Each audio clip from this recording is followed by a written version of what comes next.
Hey, what's going on, guys? It's Deltre. We are back with some more Final Fantasy Tactics 1.3. Last time we rescued Algis from the clutches of death. And today we are going to go on to Dorter Trade City. So at this point, I have like 1.5 million different name suggestions from you guys. I'm really glad to see that you guys want to be a part of this, but I think I should probably cut things off for the time being. I don't know if... You know what? No, I'll tell you what. When the next part goes up, that's when I am gonna cut it off. Just because I don't want like 1 million different names. I want the people who are really interested in being in this to have a pretty good shot of actually showing up at some point. And there's also some other characters that I might be able to squeeze in. I actually do know how to change names, which is probably good. Considering I accidentally misnamed Ivana. She's actually Ivoa. My bad on that. So I'm kind of surprised to see that a lot of people say they really have more experiences with the Advanced series. I would have almost thought that the original game would have been the more popular out of any of them. It's definitely my favorite, but I'm kind of curious now. I've seen a lot of people say that Advance 1 on the Game Boy Advance is one of their favorites, if not their favorite. But almost nobody seems to say that Advance 2 is their favorite. I'm kind of wondering why. I'm gonna be honest though, I don't really remember a whole lot of that game. I've beaten it. I've definitely beaten Advance 2, but I don't know, I can't remember anything besides like Adele, Sid. I remember that they exist. I remember that it follows up on one of the characters from the original game, and that's about it. I don't know, I guess the story probably just didn't do a whole lot for me. Unlike this game though, I gotta say, I really, as Englishy as the translation is so far, I still really enjoy what we've been seeing so far, right? Getting a lot of good characterization right off the bat. Like we had Algis, who I actually saw somebody say that they didn't think he was that bad. And I don't know, maybe I'm being too hard on this guy. It's certainly possible.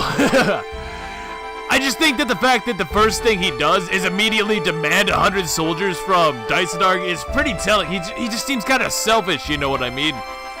Like, all the interactions we've had with him so far seem to be about him, you know what I mean? It seems like he's a very self-centered individual. And I think that they portrayed that fairly well up until this point. But you're right, that doesn't necessarily make him a prick. I don't know. Maybe I'm being too harsh. Ramza, on the other hand, we can see that he's not like a bad guy, but he's really naive so far.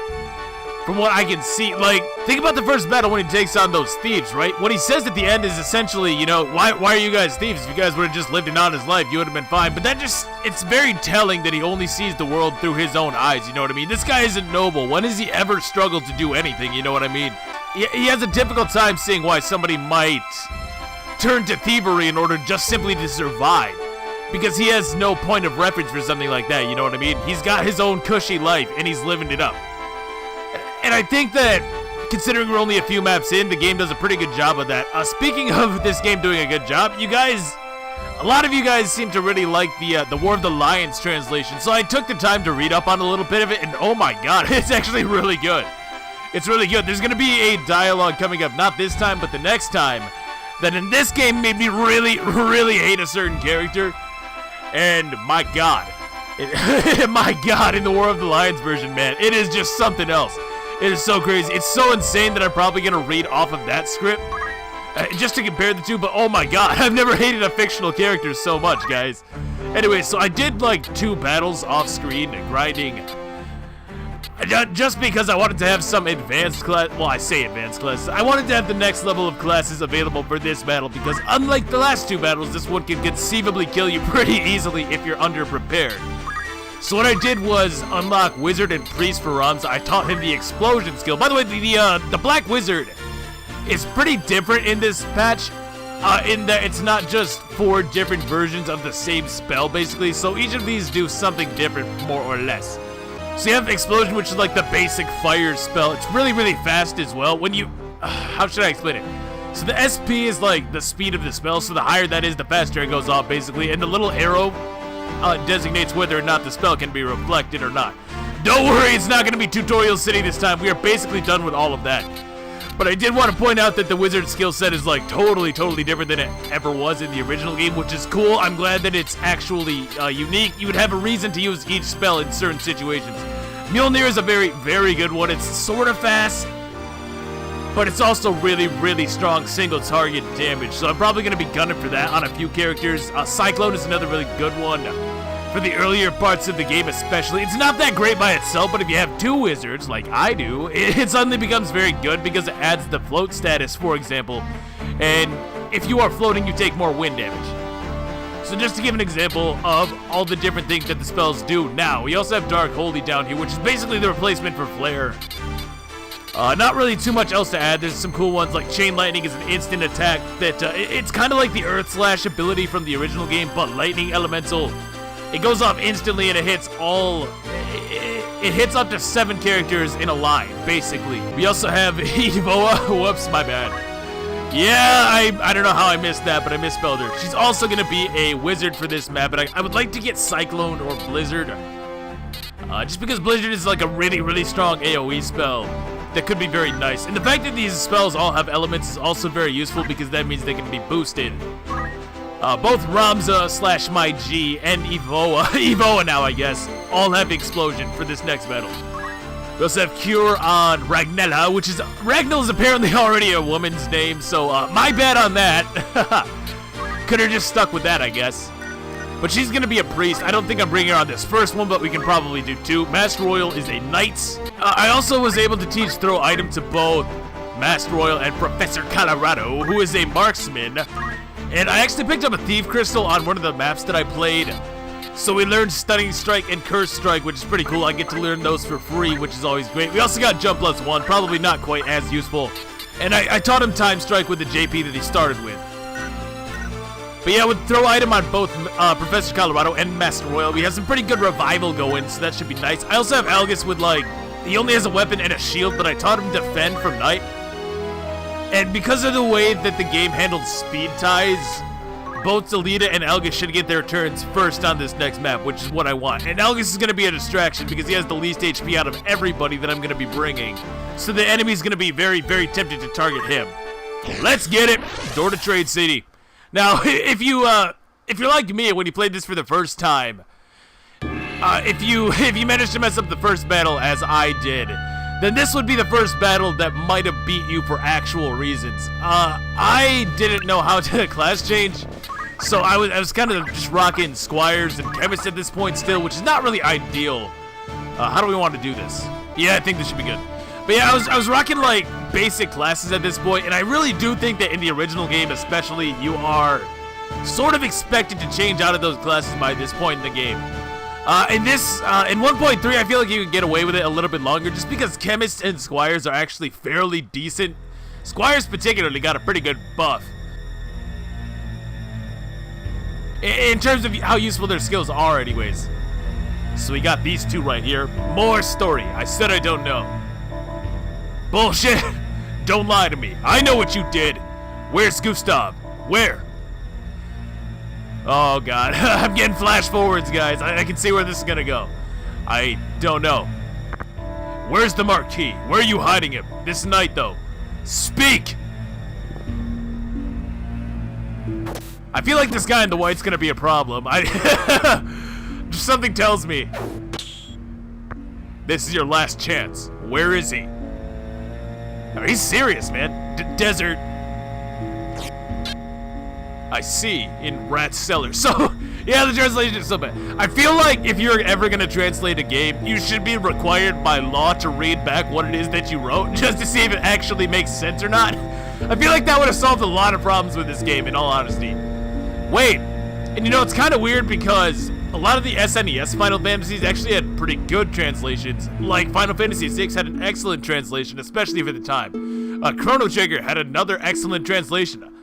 So it's kind of weird to see it sort of regress in the new era. Well, I say the new era, but in the PlayStation era compared to the SNES era, it's really weird to see how the quality sort of deteriorated a little bit. And that's even more strange because 7, 8, and 9 all had good translations as well. I guess maybe they weren't as confident in this game doing well or something like that. I don't know. So maybe they didn't want to spend as many resources, I guess. Who really knows how it happened? Damn, the Hokuten. It'll be fine. Ah, looks like our trip here was well worth it. I've seen him somewhere before. Do you know him, Delita? Yeah, I saw him at the end of the 50-year war in Egros. But no time for any of that because we got a battle. I guess we must fight. Yeah! I love the, what would you even call those? I guess onomatopoeias maybe? Or, whatever. I love the sounds that Ramza makes because they're all really hilarious. Ready. So the enemy's gonna get the first turn more likely than not because, like, I was starting to mention this, but the way that the game handles speed ties is kind of weird. Now I remember. His name is Wiegraf, leader of a volunteer army, a corps of Death Knights. The Death Corps, in other words. What? Where? Excuse me. What? You mean he's the... Yes, the leader of the Death Corps. So the way that the game handles speed ties is pretty strange because it defaults to giving guests the turn first. So, for example, Delita and Algus all have 6 speed, and so does every enemy on this map. But, because of the way that the game handles it, Delita and Algus will go first. Then the enemies will go, because they all have 6 speed as well. Then your units will go, and the way that it handles speed ties between your controllable units is basically just the unit order in the unit list. Alright, so this distraction thing isn't working out too good. We block, though, and we get the counter throw. The counter throw is kind of janky, though, because it doesn't really care about line of sight. I wish that would have been cleaned up a little bit. Now, because Algus is actually guarding, you can see that there's only a 28% chance that that attack goes through, which is exactly why I stripped him of all of his armor and only left him with weapon guard, a sword, and a shield. So that's going to put his evasion through the roof, more or less. Now, what I like to do on this battle is try and take the high ground as soon as possible. And you also notice that this guy has a longbow. Now, longbows don't actually have nearly as much range as it would seem. It only has a range of 6. But something really cool that this game does, and I don't think that Advanced or Advanced 2 does this, but something really cool about Final Fantasy Tactics, the original game, is that the higher you are up with a bow, the longer your range becomes. So this guy could probably hit, like, way the hell over here if he really wanted to, because he's simply so high up. He's on a height of 16, shooting down to a height of 1. So that's going to give him a huge, huge boost to his actual range, which is so cool. It's so logical, too. You would almost certainly expect that, you know what I mean? Now, we kind of got a bad roll on that counter throw, but I'm thinking that I should still be able to either cripple this guy significantly or do a lot of damage here with a time strike. Oh, I can kill him. I can take him right on out of there, if I connect. Now, Explosion does have a range of 5, so I'm thinking that if I move Evoa, if I move her right here, yeah, I will change that name after this part, though. If I move right here, though, I can hit this guy with an explosion and do a hell of a lot of damage to him. Now, I did actually buy some feather hats as well. I'm super broke, by the way, you guys probably noticed. But I bought some feather hats because they increase MP by 5 points. Which doesn't sound like a whole lot, but seeing as to how Explosion only actually costs 5 MP, that does mean we have an extra action with that. Assuming that the battle lasts that long to begin with. I'm going to have Ramza yell himself. I gave him Guts because that's still going to give him some form of revival in the Wish command. Let's see it. Oh, you're serious? I got hit by the 28? No way. No way did that just happen. Do I hit this at least? We do, so we take him out at the very least. Now, missing that attack is really, really crappy, though. That really sucks because, like... I mean, getting hit by that 28 really sucks because Algus would have made it for a very, very good distraction. Now, who was O'Bannon? Was that the wizard, I think? Yeah, O'Bannon is the wizard, so he's up next. We can throw an explosion onto this guy right now. And magic on this map is just so good because of the fact that it can just simply get around the height differentials pretty easily, which is what's making it so useful here. I guess, I mean, I kind of want to pick up Algus. I think I'm going to. Now, we have that throw item ability, which is going to help us out a lot here, so I don't have to necessarily move Master Royal. And he can do some really good tanking, more or less. He's kind of in a support role right now. I think that our wizards are going to be doing a lot of the offense, as well as our marksmen there. Pretty good classes at this point in the game. Now, black magic isn't always going to be super dominant, but right now it is undeniably really good. Now, the only real reason that I picked up Algus was in an attempt to have him defend a little bit more. Defy Pain works too. I just want him to distract these guys for me. It might be a waste of a Phoenix down, but I honestly think that it's worth it just to have these guys take the heat off my main characters, more or less. He's going to go for a speed ruin on my marksman. Professor, you got to dodge this man. Oh my gosh, that's going to suck. So our speed is now cut in half. We got some chip damage on that guy, but that's not really what I'm worried about, honestly. I guess I may have to throw out a yell with my G. Let's get a block here, Algus. There we go. That's what I want, because now they're wasting their time, essentially. Every time they miss, it's just so good for me, because that's helping us gain control of this battle so much quicker. Now, this doesn't actually kill us. I have a few options here, actually, so because we learned that stunning strike, I can go for that and try to cancel out the explosion entirely. for 69, or if I go for a time strike, I may be able to take him out entirely. My math tells me that I should be able to. I should do 48. We're actually doing an additional 50% because he's charging an attack right now. You do not want to get caught mid-charge whenever you can avoid it because you're taking a significantly increased amount of damage. That said, if my math is right, we should be doing 50% more in that preview, so I should do 48 right here, which will allow us to easily kill that guy. Now, I actually forget if...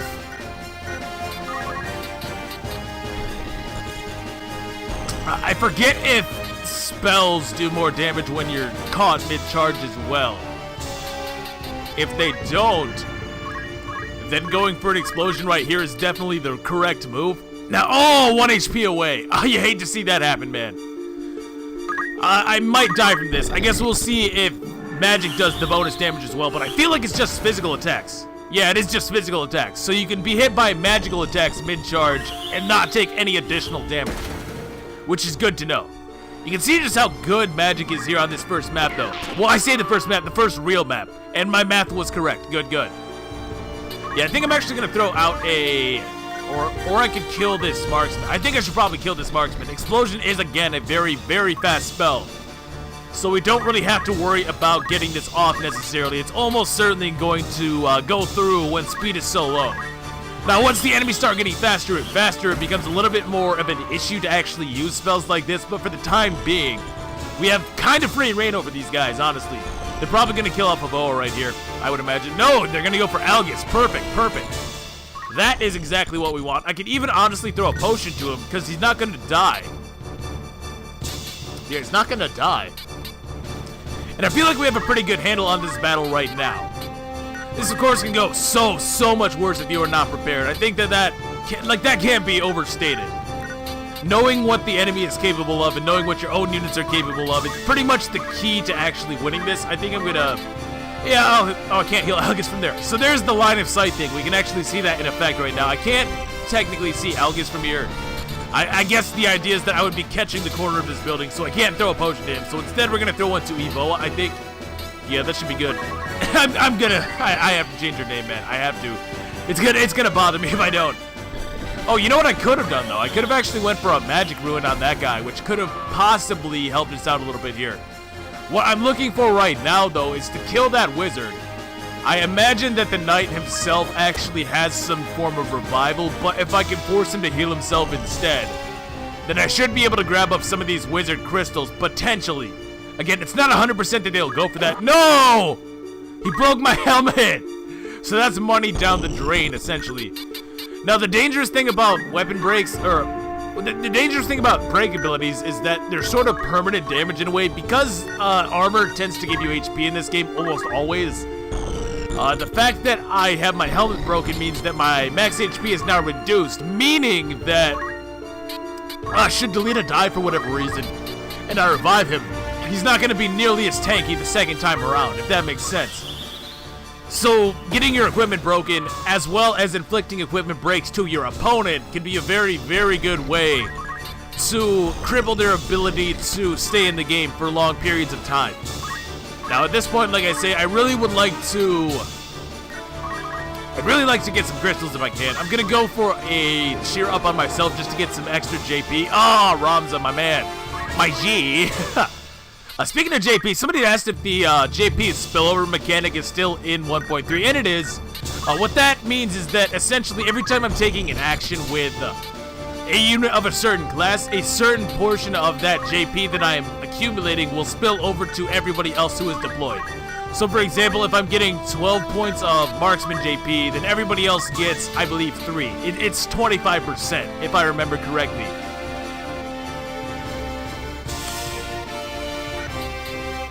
Now, who do I want to have grab up these crystals?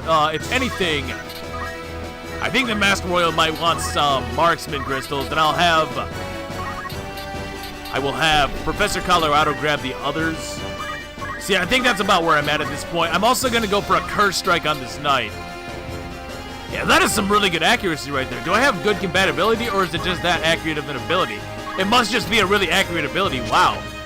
Yeah, look at that, 76%. God damn, from the front, that's insane. Marksmen don't have concentrate or anything. This is just incredible. Oh yeah, so if I can get poison and oil, which is what I'm actually worried about, then we are looking good. And I'm also going to kill Delta, because I don't want him accidentally killing that knight. That would be bad.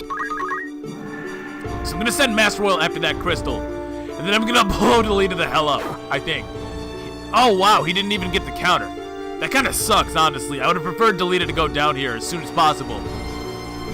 Especially since he keeps getting all my crap broken. God damn it, I lost a leather helmet right there. Not that I really have too many people who really want that heavy armor, but it's still money down the drain, man. Yeah, so we can go ahead and go for an explosion right now. An explosion also has the benefit of having a small chance to inflict the oil status, which is pretty good, especially if you have people who, if you have multiple people who can use explosion, because it is a fire-based attack, meaning that if oil goes off, then the next explosion will do a significant amount of damage. Now, we should easily be able to kill this guy with Rom's, yeah, we should be able to kill that guy with my G if everything goes according to plan. So I'm going to throw this to the leader right now, which should pick him off. Yeah, it does. Good. Get out of here. And at this point, again, we're just going to be waiting for those crystals, so I'll just see what, we'll just see what happens, basically. Yep, he's just going to potion himself, and this knight is so far away from anybody that he's never going to be able to revive. So Lowell's only going to drop a treasure box. I'm really gunning for these wizard crystals, though. That's where I'm really concerned. Alright, let's hit this crystal now with Master Royal. And get abilities. So somebody had actually asked if you only get the ability that you have selected. No, you actually get all of them. You get every one of the abilities that is listed. We didn't do too hot on that one, but it is what it is. But as you can see, we got Magic Ruin, or Magic Break, whichever that one was. Oh, did I not teach it Magic Ruin? Oh, I definitely meant to. Well, I guess it's good that I didn't. But yeah, we got both Magic Ruin and Stunning Strike, despite the fact that I only had one of them selected. That was kind of something that I was confused about the first time I played this too. I thought that you'd only get the highlighted abilities. Leather outfit, okay. It's free stuff, honestly. It's kind of hoping for the longbow, though. At this point, we're just going to stay the hell away from the knight, honestly. Seems like a good idea to me. And a marksman crystal, a wizard crystal, that's what I'm talking about. Hey, that was Reinhardt. We just turned Reinhardt into a crystal. Damn right. Yeah, you thought magic was everything. Turns out it definitely is. Did you see this map? Oh my god. Yeah, my G could probably take pretty good advantage of that. We don't want to let this guy revive this wizard, though, because that's going to reset his timer. So I guess my G is going to chill right here. Can I do anything special with Guts? And you know, I'd almost kind of rather not have Ramza get the finishing blow, just so that we can prevent him from leveling up a little bit more. Get ability. Oh, the mother load. And we got Cyclone. Oh, I should have given this to Ramza because he doesn't have the same amount of JP as Ivana here. That's unfortunate. Well, we got Chain Lightning and Cyclone and all of these items too. High Potion, X Potion, and Cure. Holy Strike is a little bit less useful here. Ah, Treasure Box. Unfortunate. Unfortunate. I don't know. Maybe I should take another battle just to get Ramza's Cyclone. It would be very useful if you had that on the next map, for sure. How close are you, bud? Not really that close. Yeah, I might just grab up one more battle real quick, just to get him up to speed a little bit on that. Oh, no abilities whatsoever. Very unfortunate. Very unfortunate. Oh, well, we're just about done here. This guy has no chance. He only deals 20 damage. Yeah, not a chance. Not a chance in the world. So this looked really easy, but it's actually really not. Let me just put it that way. The main thing, though, is just, wow, I must have, like, worse compatibility. Capricorn to Gemini. Or Cancer, I mean. Yep. That's what I thought. It's really not that easy, though, because my success here was kind of dependent on the fact that I already really knew what was coming, you know what I mean? And I already kind of have a good idea of what's pretty good in Act 1. Act 2, Act 3, Act 4, oh my god, especially Act 4. Act 4 is going to be ridiculous, y'all. Let me tell you right now. But Act 1, you can kind of prepare yourself for whatever you have to face if you already know what you're doing. If you have no idea what to expect, then all of this becomes nigh impossible. Parrying robe, linen robe, and ether. Pretty good. Parrying robe, he says. Parrying sword, linen robe, and ether. Now, the parrying sword is pretty interesting in that it replaces the iron sword from the original game, and it's pretty nice because it just has a really high weapon guard rate. I think it's like 30%, which is just insane, especially if you combine it with the defend command. Now we have another beautiful cutscene featuring Algus pretty heavily here. Let's see it, man. So I was a little bit hard on him. Let's see if he can't redeem himself. You must be the Death Corps. Where's the Marquis? Where is he being held? Tell us! Gotta recover the Marquis. It's a pretty important political figure after all. I'm probably actually gonna go to the bar because I sort of forgot how important it actually is to read the rumors in order to get a better idea of what's going on. It's basically sort of like the base conversations from Fire Emblem Path of Radiance if you watch that playthrough, or if you played the game yourself, you probably know what I'm talking about, but it does add a lot to the world building and stuff, so I should probably check those out, I think. Your boss, Wiegraf, was just here. Where did he go? You bastard, say something! Ooh. Stop, Algus. What the hell's wrong with you, dude? Damn. He's already beaten now. Listen carefully. In a moment, the Hogaton will begin to slaughter you. That's right. Each of you are going straight to hell. Being a thief sure pays, huh? But you're lucky. You tell us where Wiegraf is going, and I'll let you live, okay? I don't know a damn thing. Watch your language. Never talk to nobles like that. We're not thieves. What did you say? Nobles never change. You think we aren't human. We risk our lives in the war for this country, but you dumped us afterward. How are we different? Birth? Status? What the hell's rank? You kidnap people for ransom, so don't act so great. Like me, Helgus, I'm the best. Kidnapping the Marquis was not Mr. Wiegraf's plan. Huh? We'd never kidnap a VIP for money. Then who? Who kidnapped Elmdor? Chuck! If it wasn't you, then who else would do it? Gustav. Gustav? Who the hell is he? Gustav Wiegraf, captain of the Death Corps. So it was you all! No, we're fighting to beat you. We're proud that we fight for equality. We're different from Gustav. God damn, Algus, chill.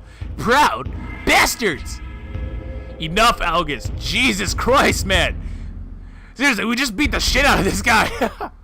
Like, sure, I mean, yeah, we just fought him, but he's beaten, you know what I mean? So what's the point? So, where's this Gustav? Sand Rat Cellar. Sand Rat...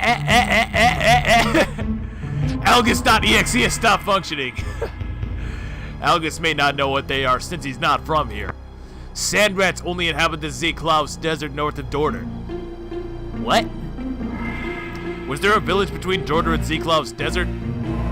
Not anymore, but there's a place where desert people used to gather. Gustav and the Marquis may be there. Yeah, probably. Excuse me, I had a little bit of Algus in my voice. What's that mean?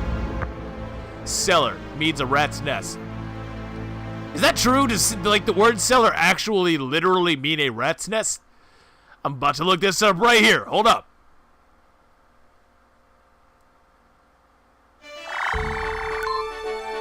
You know, I don't see anything here about cellar meaning a rat's nest. I think this game is just pulling stuff out of its ass at this point, honestly. That said, I really do like that scene, though, because we get to see three different personalities coming out there, right? We get to see Algus, who's beating the absolute shit out of that guy, right? Algus is going absolutely ape shit on him. We've already got this guy defeated. There's no reason to go that far, but he does. Then we have Deltre in the corner, who just could not care less about any of this.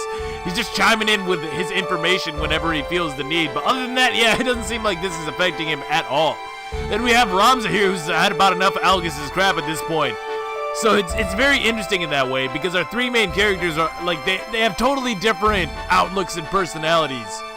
And it's kind of interesting to see how that evolves as the game goes on, at least in terms of story. Speaking of story, I'm just going to knock these out, because there's really only three of them. It's kind of important to the background of this game anyways. So let's just look at these real quick. So we have rumors about the Death Corps. This is kind of how you get some of the world building in this game. Like I say, not all of it. Enough of it is actually conveyed through the main storyline, I think. But this is just sort of supplementary stuff. Sort of like those character bios that I had mentioned previously. Now, the Death Corps. Robberies are on the rise in various areas, and Galleon is no exception. Wagon hijackings and abductions are rampant. Now a group of former criminals and mercenaries called the Death Corps have been making the most trouble for the Hogaton. Which just kind of sets them up. As the, I don't want to say they're necessarily, well, well, yeah, they are the antagonists of this first arc of the game. Like, I think that's a fair statement. But there's also reasons for the way that they are. As we just learned from that night after the end of the last map, they kind of feel abandoned, kind of thrown away. So this is sort of their revenge in a way. The King Amdoria. Wow, I cannot remember the last time I've learned about this crap. There is great concern over King Amdolia. Oh my god! There's the RL crap. We'll be seeing plenty of that, don't you worry. I'm not sure which it actually is. I'm gonna say Amdolia. That seems to, I seem to recall it's actually Amdolia. There's a great concern over King Amdolia, who collapsed at Prince Orinas's birthday celebration. The Board of Chamberlains reported his fever has subsided, but he'll take 3 weeks to recover. It will be several months before he can make any public appearances. But since most public policy is made by Queen Revelia, no turmoil is expected. So again, just a little bit more background information on what's going on in the world right now. And this sort of ties into the, well, I guess we haven't really seen too much about that yet. But this is actually important, and it sort of sets up the motivations of some of the characters we'll be seeing sooner or later. Basically, the king's not doing so hot. The 50-Year War, and this is, again, one of those things that sort of leads up to the events of this game. It's very important. We've heard about it a few times now, but this is a little bit more detail. A war that caused terror for nearly 50 years between Ivalice and Ordalia, known as the 50-Year War. The war was ignited when King Duanu died without naming a successor. The throne was succeeded by Duanu's brother, Valoa, but Denimunda of Ivalice declared war. So it was essentially started over a power vacuum is kind of what I'm getting from this. Like, I can't remember the last time I actually sat down and read through the rumors, other than, like, one specific one that you have to do for a side quest. This was only an excuse. The real reason was because of Zelamonia, a territory of Ivalice running around the Ordalian border. It was once independent, but was annexed over a century ago after an invasion. Ivalice supported Ordalia, but the result was a failure. Unrest among the nobles and in the cities of Zelamonia, among with Ordalia's rule, led them to seek intervention from Ivalice. With victories in the early battles, Ivalice's army marched on the capital of Bura. But King Denimuda fell ill and was never to return to his kingdom. The confusion gave the Ordalian army an opportunity, as Valoa was successful in holding off Ivalice's army. Approximately 2 years the stalemate was broken, or 2 years of stalemate was broken by the Romandan army. Romanda is actually mentioned, I'm pretty sure. Romanda is a military state separated from Ivalice by Larner Channel. Under King Valoa's orders, a blood relative, they marched on Ivalice. But Denimunda, who succeeded King Denimunda... Wait, what? God, they were doing pretty good with this, but I think this is some kind of mistake here. There's like... So Denimunda succeeded? That doesn't make sense. Valoa, I guess? Somebody succeeded King Denimunda, who was a brave warrior against both the Romanda and Ordalian armies. An outbreak of bubonic plague in Romanda forced them to retreat in 3 years. The two squads most effective in the war were the Hokuten led by Balbades, and the Nanten led by TG Sid. Oh my god, TG Sid. I actually really do like this one in particular though, because while the 50-Year War is important to the story that's going on, it's also not so important that it deserves a heavy dose of exposition at any point, you know what I mean? So the fact that they're still giving you all this lore and information is really cool, but it's not intrusive because something like this is totally optional. Like I said, it really reminds me of Path of Radiance and the base conversation system from that game. I can't wait for Thunder God Sid though, oh god. Actually, he's kind of ass in this game, depending, but hey. They scored many victories as they marched on Ordalia, but the Long War was disastrous for both administrations. Farmers' revolts and riots broke out in many areas, as both kingdoms focused their war efforts within their borders. This made another stalemate broken only by the death of King Denimunda, widely believed to be assassinated. His successor, His successor Amdalia was not fit to lead the kingdom, and left all matters of the state to elder statesmen and the queen. Therefore, there was no power to drive the troops of Lenard, Valoa's successor, out. After allowing the invasion of Seltania, battles that both the Hokuten and the Nanten fought in, Ivalice hoped for peace. Realizing the war was useless, both kingdoms agreed on peace, focusing their efforts, apparently, within their respective borders. Although the agreement was bilateral, Ivalice surrendered. Soon after, Ivalice's economy was on the brink of bankruptcy. Oh my god, it all falls apart. Proofreading, guys, it's important. Because of severe war reparations, there we go. Payments could not be made to returning soldiers, and large groups of knights were discharged. As a result, high unemployment, uncertainty, and distrust filled Evilise. So again, it's a very, very nice backstory on the events that led up to this game. And it also gave us some more information on Balbanes. Like, had I not read this, I would have not guessed that he was actually the leader of the Hokuten throughout the events of the 50-year war. I think Thunder God Sid is sort of implied to have been the commander for the non-10, though. At least later on in the game, it's sort of implied that. We don't really know who that is yet, but trust me, that guy is awesome. I've already set myself up for the next battle, and I really don't think that I'm going to go do another battle just to get Cyclone on my G. I think we should be okay. It'll be more interesting this way anyways. If I did have Cyclone, I could probably bait the AI in such a way so that I could just cast Cyclone twice and immediately win. Now, on the left-hand side should be my G and Alita, I think. So we can bring my G. Let's bring Ragnella for this one. Get her a little bit of JP as well. And on this side, this should be Algis, Masked Royal. No, Professor Colorado seems to make more sense, I think. And Evoa. I think that should do us just fine. And I gave Algis some armor now, but he still is more or less the person with the most, with the least HP. If Ivana gets bopped because of that decision, then I guess I can rework that a little bit. But I think we should be fine anyways. We have revival on both sides. And these guys don't really start in that great of a position. You would almost think that they do, but if we can block them into that building, we should be very, very good here. Hey, did you hear? The Hokuten are moving. So I heard. What's gonna happen to us? Forget the death cord. Run before we get killed. We'll die anyway, even if we follow Wiegraf. Exactly. If we get a ransom for the Marquis like Gustav planned, we can get out of this misery. Oh god, the Hokuten! 1 day away, goddammit! We were just about to retire. Oh, I've screwed up my formation. I hate the fact that you can't see the battlefield before making your preparations for this exact reason. So now my guys on the right-hand side are all out of position. God damn it. Let's get the guard first before the others find us. Good plan, good plan. Now, the leader should actually get the first move again, and what I want from him is for him to sort of block off the fortress a little bit. I'm not sure he's actually in range to do it. Maybe I should have given him more movement abilities, because I took his battle boots. Yeah, oh man, if I would have given him his battle boots back, he could have gotten the doorway, which is what I'm kind of looking for here. We should be okay regardless. So now we're starting to see some more promoted classes. We got monks now, who, as you might expect, are specialists in hand-to-hand combat. They do really good damage with their fists. They don't need weapons or anything like that. They also can't equip a whole lot of armor. They can only equip light clothing, and I don't think that they can equip helmets. Maybe they can. By helmets, I mean anything in the head slot at all. So, like, Twist Headband would be a good example of a good light armor that you would want to equip. So Algis is going to go into the doorway and get slowed. I really probably should not have taught him throw stones so that he would be forced to use defense here. But he still has good enough evasion. I gave him the parrying sword. Of course he gets nailed. So much for that plan, man. Ideally, he would be able to tank here, though. Come on, Algis. Come on now. Oh, he's got the spin fist.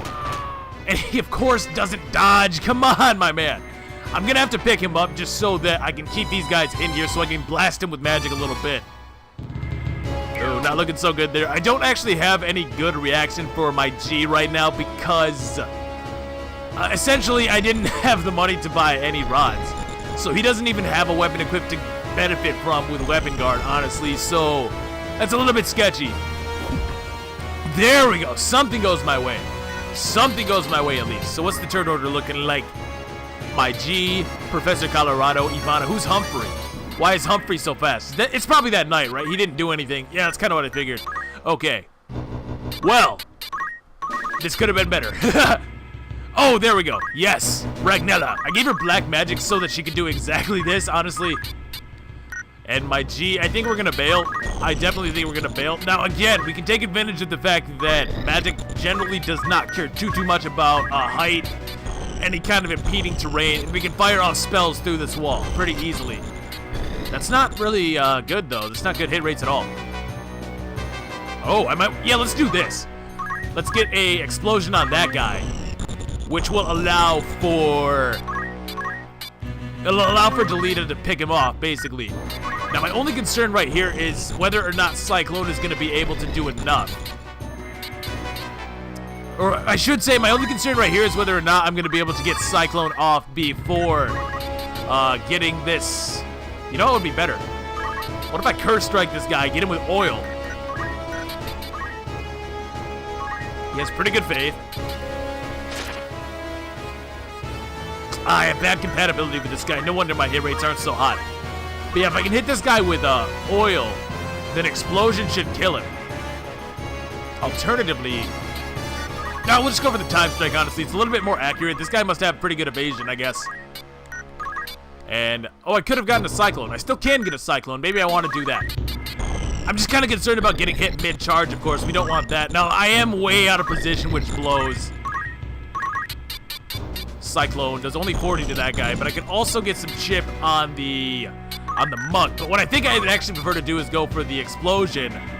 41 plus 50, or excuse me, 40 plus 51 is no kill. So I guess Cyclone it is. Battle, scale, and item. Again, we want to make sure that we're getting people who have revival out of the way as soon as possible.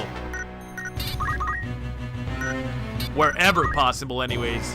And by doing so, we can kind of mitigate the enemy's ability to stay in the game. I'm actually going to go for a Cyclone right here on Algis's corpse.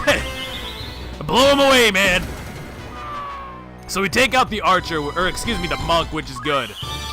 Now Deltre should be able to finish off the Marksman for me as well. And we can kind of blow these guys away with some nice explosions. We even hit the Time Strike, which is going to help out considerably here. If we can land a Cyclone as well, that guy's going to be crippled. Which should force him to heal, if anything. Did we get any floats? Nope, no floats. That kind of sucks. I hope he heals. He does. He's just going to use a potion on himself, which is great. That's the least threatening thing he could have done by far. By far. Now, you can kind of imagine where 2 Cyclones here would be very, very devastating for these guys because we could simply throw 2 Cyclones on a majority of these guys, and if we get float on any of them, they're basically guaranteed to die to the next hit because if you are floating, you take way, way more damage. From any wind-based attacks, that is. I can actually catch this Monk. He must have, like, no faith, right? That's what's going on here. Yeah, he has 45 faith. No wonder I'm doing no damage. Yeah, again, you do want, you do want to target characters with higher faith when using magical attacks because it's essentially going to increase your damage by quite a bit. It might actually be a better idea here to throw a Protect out to Ivana. Oh, I'm not nearly close enough. Not nearly close enough.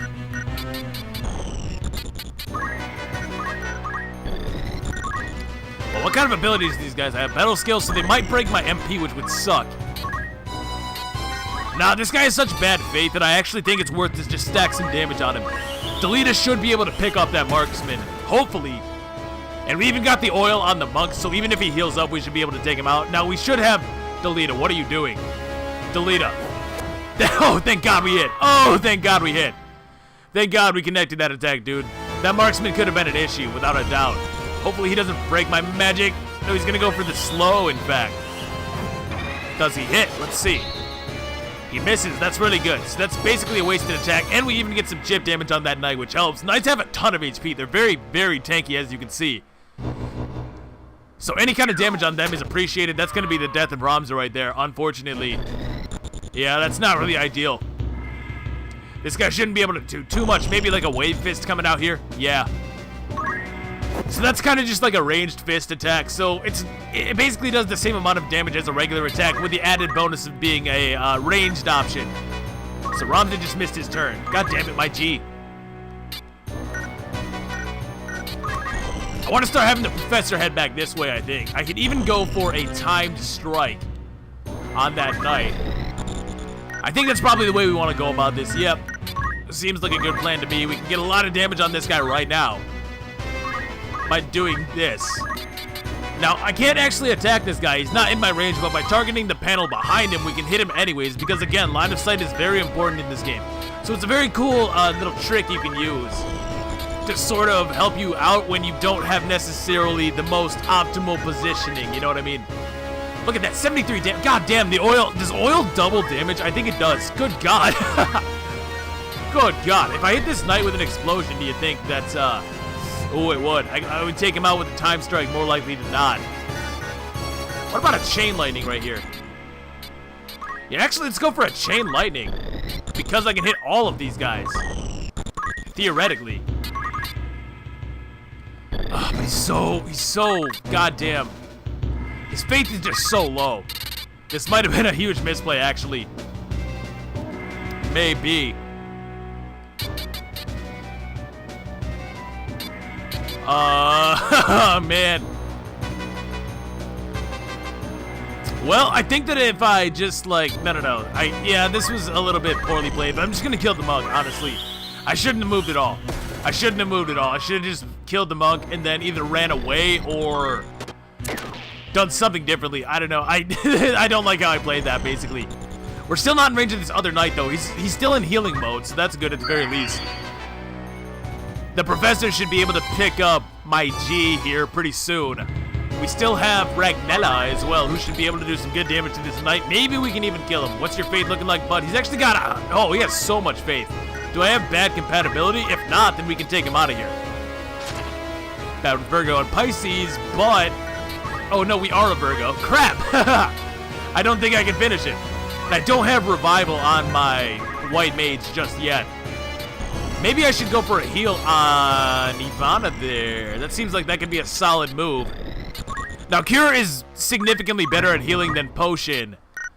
So this should bring her well out of range of that knight. And since we're Virgo on both the girls, I think we are. We're either Virgo or Scorpio. I probably should have checked that a little bit better. One of them is Virgo, one of them is Scorpio. But, yeah, maybe I actually could have killed Redford. So that was not very well played. No, I think that... Oh, no, I was a Scorpio, because there's no way he would have done 35 damage. Damn, I should have probably been able to kill that guy if I was good at this game. Sadly, I am not. But we should be just fine regardless. Yeah, I don't really see this going too poorly from here on out. I could pick up Ramza, but he just missed his turn. I need to get him back up eventually, though. Yeah, I really do. And just to double check, you were the Scorpio? Yeah, you're the Scorpio, so I can kill that knight by using Ragnella. And the professor coming through again, gonna teach you a thing about revival, man. You need that AoE if you're trying to stop revival. A lesson they shan't soon forget. Now, all I need to do is throw out another explosion or two. I mean, honestly, I can drop that guy again. I don't really want to use a Cyclone because that's gonna basically blow my load on all my MP. Let's move right. That's kind of in range of that guy, though, isn't it? Yeah, it is. So, like, I don't want to get in his range. There's actually no reason for me to, like, at all.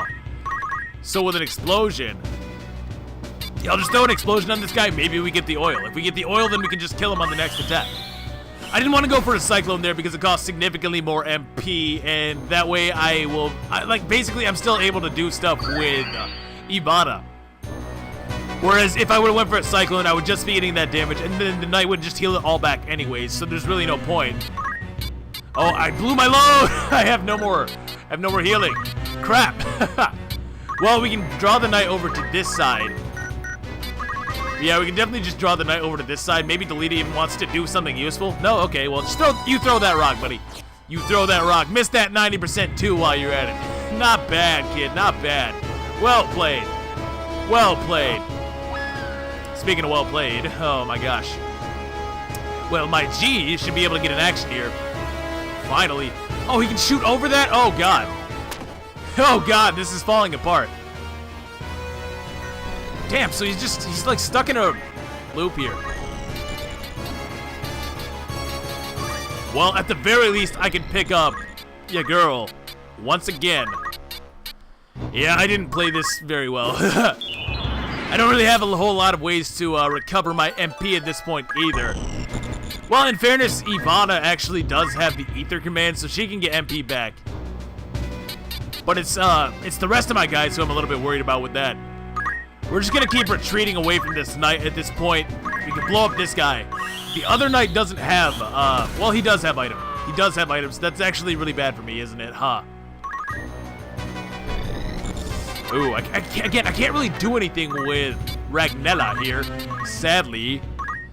At best, I guess I could hope for a crystal at some point. This guy's probably going to be obnoxious, though, and just pick up the other knight. No, he's actually going to go for a back attack. 30 damage, that's quite a bit, but we are able to hang in there, which should allow us to 1v1 that guy, I do believe. Also, the leader finally doing something useful here, getting rid of this archer for me so that eventually I can pick up my G. Yeah, that should be good. That should be good. Oh, God, this just got awful. Wait, wait, this is not good at all. There's the marksman crystal and a monk crystal, even. We do not have the MP needed here. Can I outrange him? I can't, so I think I'm going to drop an ether on myself at this point. I basically have to do this. Oh, I didn't learn it? Oh, I'm so bad. I'm so very bad. I'm so bad. Why is it falling apart? We are way too early in the game for this crap, man. Well, we can get the job level at the very least. I need to pick up one of these crystals. I guess the marksman crystal is probably the least valuable. And I need to... what abilities am I passing up? Nothing great, so I can get my MP back, though. And that's the important part. I need my MP so that I can start taking these guys on once again. Not in range for anything special here, so we're just going to have to chill for the time being. Thankfully, this guy's only going for potions. It would be so much worse if he went for Phoenix Down. Maybe he doesn't have it. I guess Ivana can try to pick up my G. Delita, kill the marksman. Kill the marksman, dude. Yes. Yes, yes. I think we've got this under wraps, provided that... Oh my god, all of these crystals. Yo. I gotta get on that. That's some good abilities that I'm passing up, potentially. Well, do I even really need to heal Ivana? I mean, I don't think that I do. It's just the one knight left alive at this point. Oh no. Oh no, did I just... Okay, if you... Oh god, that was way too close. If you're wondering why I'm so freaked out, it's that I wasn't sure if Ivana was gonna get her turn before my G. If my G got its turn right here before Ivana, then that was game over. Which is obviously not very good, now is it? On the other hand, we still have to kind of work for this. I gotta get over to the professor here real quick before he turns into a crystal on me, man.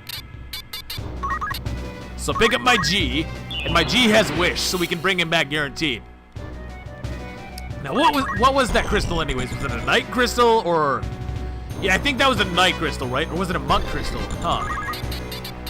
I don't know, but I do know that I can actually pick up the professor right now. We should be able to get this off with a Wish. 90%er, come on, man.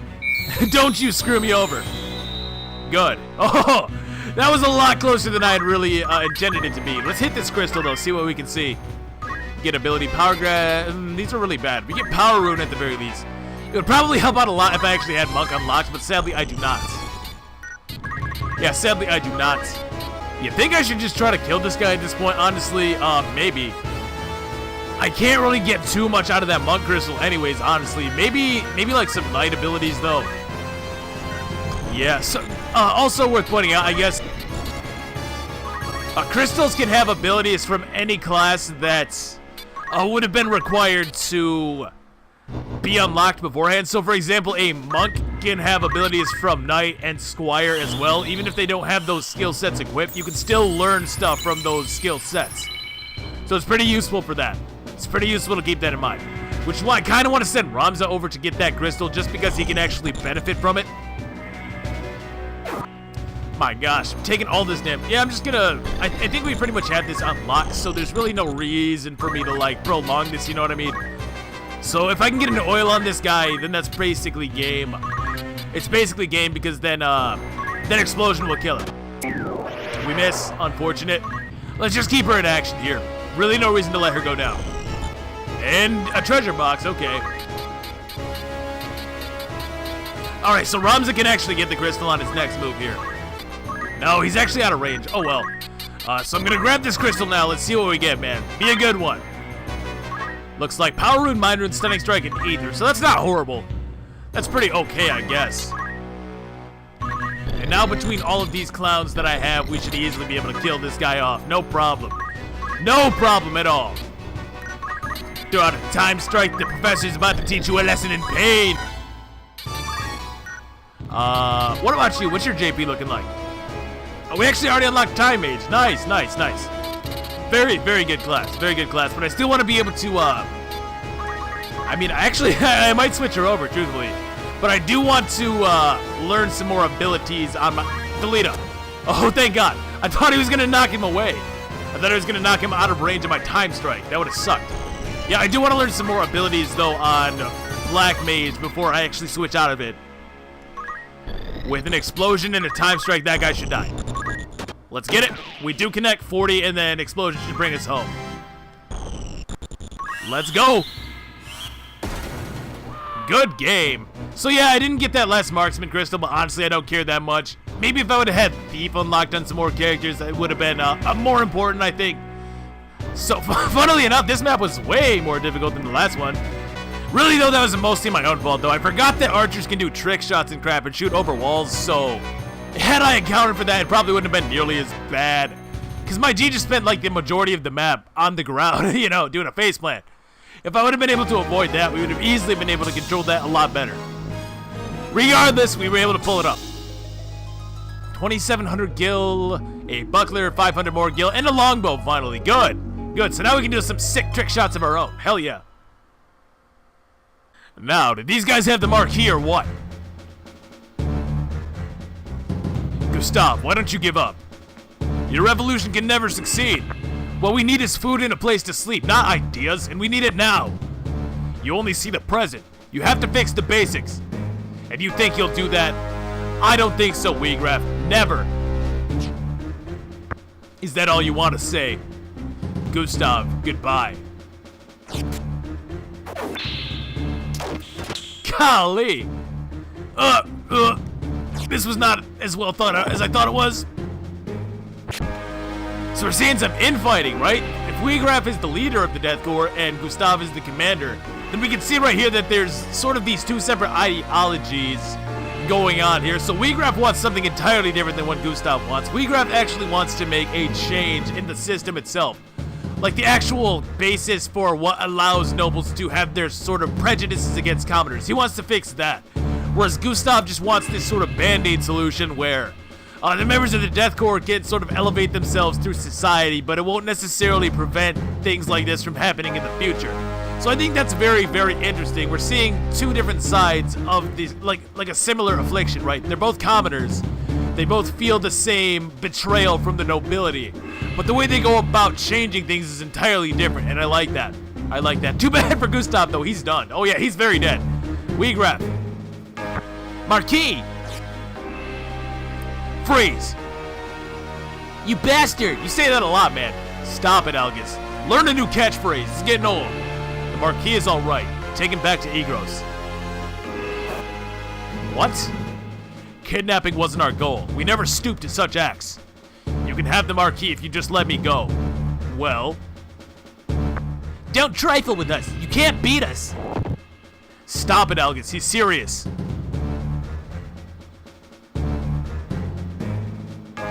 Ugh. Let him go, Algus. Why do you stop me?